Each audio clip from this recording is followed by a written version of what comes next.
नहीं है। ये कंट्रोवर्सी क्रिएट करने की कोशिश की जा रही है और उसकी वजह यह है कि ये जो अदालत के अंदर भी मामला है, वो इसलिए है कि जो कुछ दिन पहले ही जो राजनपुर के अंदर अवामी अदालत लगी थी, वहां पे भी आपको फैसला सामने नजर आया और ये हुकूमत को नजर आ रहा है और इनको पता है कि हम अगर इंतखाबात में जाएंगे तो हमें शिकस्त होगी। ये इसकी बुनियादी वजह, इसके अलावा और कोई वजह नहीं। अब इसको आप आईनी रंग दें, कानूनी रंग दें, इसमें मुख्तलिफ नुक्ते निकालें, हुकूमत सब कुछ करने की कोशिश करेगी, लेकिन इसकी जो बॉटम लाइन है, बॉटम लाइन ये है कि ये जो हुक्मरान इत्तेहाद है, ये इंतखाबात से कोशिश कर रहा है फरार की। अब ये बड़ा अनफॉर्चुनेट है। जमहूरियत के अंदर देखिए, अगर आप अवाम को उनका बुनियादी हक जो वोट का हक है वही देने के लिए तैयार नहीं है, तो फिर किस तरह की जमहूरियत, कैसी जमहूरियत? तो मेरे ख्याल में ये बुनियादी वजह है कि इस वजह से ये कंट्रोवर्सी क्रिएट हुई है, क्योंकि ये इंतखाबात से फरार की कोशिश कर रहे हैं। ठीक है। अच्छा मेरे एहतशाम, ये जो सदर मुमलिकत की जानिब से जो मुशावरत के लिए खत लिखा गया और तारीख का जो ऐलान किया गया था, इस पर अदालत ने इस्तफसार ये किया है कि सदर मुमलिकत किस कानून के तहत चिट्ठियाँ लिख रहे हैं। आइन में तो कहीं मुशावरत का जिक्र नहीं है, तो कानून सदर मुमलिकत को इजाज़त देता है, फिर सदर एडवाइस का पाबंद है, तो क्या सदर मुमलिकत के पास आइन और कानून के तहत इख्तियार नहीं था तारीख का ऐलान करने का? ठीक है, ऐलान करना और बात है, लेकिन जो सदर ममलिकत ने किया है उससे पहले 2 दफ़ा उन्होंने इलेक्शन कमीशन ऑफ पाकिस्तान से मुशावरत करने की कोशिश की और उन्होंने बाकायदा तौर पे कानून जो है उसकी तरफ इशारा भी किया था उसी खत में, और वो section 57 of the elections act 2017 था। और उसके अंदर सदर पाकिस्तान जो है वो ये अथॉरिटी रखते हैं कि वो इलेक्शंस की डेट अनाउंस कर सकते हैं। तो उन्होंने उसको मद्देनजर रखते हुए, प्लस उन्होंने कहा कि हम क्योंकि पहले कंसल्टेशन या एंगेज करने की अटेम्प्ट्स कर चुके हैं, लेकिन इलेक्शन कमीशन ऑफ पाकिस्तान की तरफ से कोई जवाब नहीं आया। फिर उन्होंने जो इजलास बुलवाया था ईवान सदर में, उसमें भी आने से चीफ इलेक्शन कमिश्नर ने और इलेक्शन कमीशन ऑफ पाकिस्तान ने इनकार कर दिया था।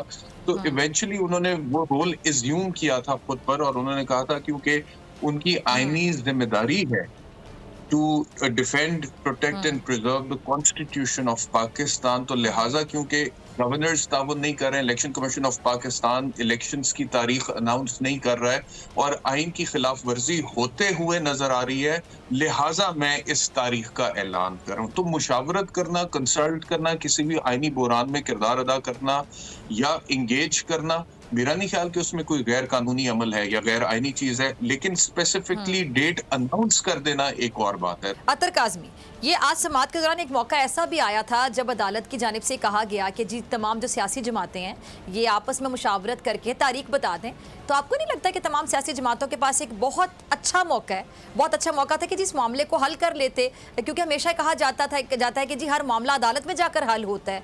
तो दूसरी बात ये कि पॉलिटिकल स्टेबिलिटी वाकई जब तक नहीं आएगी, इकोनॉमिक स्टेबिलिटी तो नहीं आ सकती है। तो ये बात हमारे सियासतदानों को क्यों समझ नहीं आ रही है? देखिए, मसला ये कि अदालत ने यकीनन ये जो बात की, बड़ी इंपॉर्टेंट बात है कि सियासतदानों को फैसला करना चाहिए, लेकिन गुज़िश्ता 8-9 महीनों के दौरान क्या हमें कोई कॉन्सेंसस नजर आया किसी चीज के ऊपर? क्या अदालत अब भी समझती है कि ये सियासतदान जो है ये किसी डेट के ऊपर एग्री करेंगे? तो मेरा नहीं ख्याल।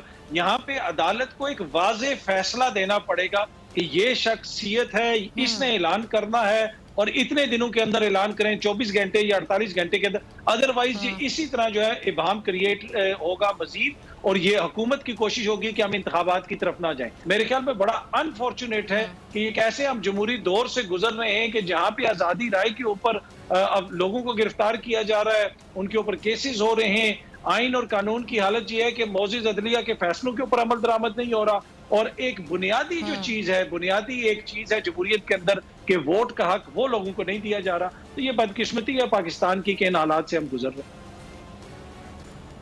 ठीक है। अच्छा बैरिस्टर एहतशाम साहब, ये जो इलेक्शन कमीशन का अगर रोल की बात की, इसका फिर क्या रोल है? क्या इलेक्शन कमीशन की तैयारी नहीं थी? और जो चीफ जस्टिस साहब ने भी रिमार्क्स दिए कि जिन इंतखाबात पे मुतहरिक होना इलेक्शन कमीशन की जिम्मेदारी है और इलेक्शन कमीशन जो है उसका काम था मुकम्मल तैयारी के साथ दोबारा गवर्नर से रुजू करता।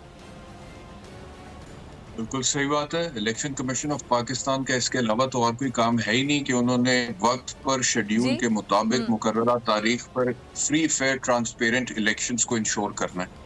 ये कोई पुलिस के थाने तो चला नहीं रहे बैठे हुए, ये कोई अदालतें नहीं चला रहे हैं, ये कोई पटवार खाने नहीं चला रहे, ये कोई मीडिया हाउसेस तो नहीं चला रहे। ये तो इलेक्शन कमीशन ऑफ पाकिस्तान है और चीफ इलेक्शन कमिश्नर इसको हेड करते हैं, इसके सरबराह, और उनकी आईनी जिम्मेदारी है कि मुकर्ररा वक्त पर फ्री, फेयर, ट्रांसपेरेंट इलेक्शंस को ये इंश्योर करें। लेकिन मैं आपसे अर्ज करूं, मैं पहले भी कई दफा ये कह चुका हुआ हूं कि सबसे बड़ा फ्रॉड जो इस मुल्क में होता है ना, उसमें से एक इलेक्शंस भी हैं। जिस तरह से इलेक्शंस को मैनिपुलेट किया जाता है, जो कभी डिलिमिटेशन के नाम पे, कभी मर्दमशुमारी के नाम पे, कभी किसी और नाम पे, और फिर वो जो फ्री फेयर और ट्रांसपेरेंट इलेक्शन की बात है ना, अगर आप इलेक्शन डे वाले दिन जाकर पोलिंग स्टेशंस पे जाके देखें, ये टेक्नोलॉजी अगर आ जाती बहुत अच्छा हो जाता है यहाँ पे, लेकिन वो टेक्नोलॉजी हमने आने नहीं दी। हम चाहते हैं कि हम फरसूदा निजाम जो है उसको खत्म ना करें मुल्क से। वहां पे जिस तरह से, अब एक मिसाल मैं आपको देता हूँ कि एक MPA 20 लाख से ऊपर कानून कहता है कि वो अपने हलके पे नहीं लगाएगा, MNA 40 लाख से ऊपर नहीं लगाएगा। सिर्फ एक दिन का जो खर्चा होता है पोलिंग डे का, वो इससे कई गुना ज्यादा होता है। जितनी बसें वो भर भर के लोगों को 500-500 हज़ार रुपया बिरयानी क्या कुछ नहीं चल रहा होता, ठीक है।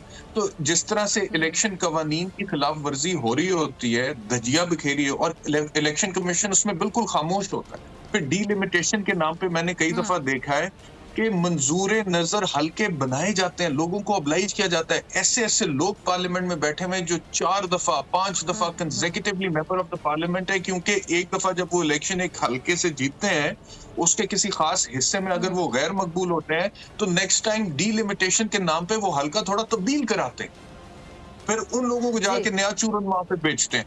फिर वो ऐसे ऐसे एवरेज लोग मैंने देखे हैं, 5 दफा जी MNA हो गए, 4 दफा MP हो गए।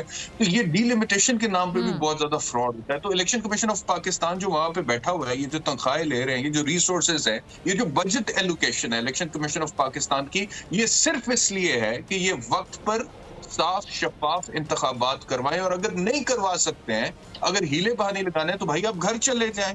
और अगर हुकूमत आपके साथ कोऑपरेट नहीं कर रही है, तो बजाय इसके कि आप कहेंगे हुकूमत कोऑपरेट नहीं कर रही है, हम इलेक्शंस नहीं करवा सकते, you should have become the party in the court. आप कोर्ट में जाते, खुद पिटिशन करते हुकूमत के खिलाफ कि हमें सिक्योरिटी फराहम नहीं कर रहे हैं, हमारी जो आईनी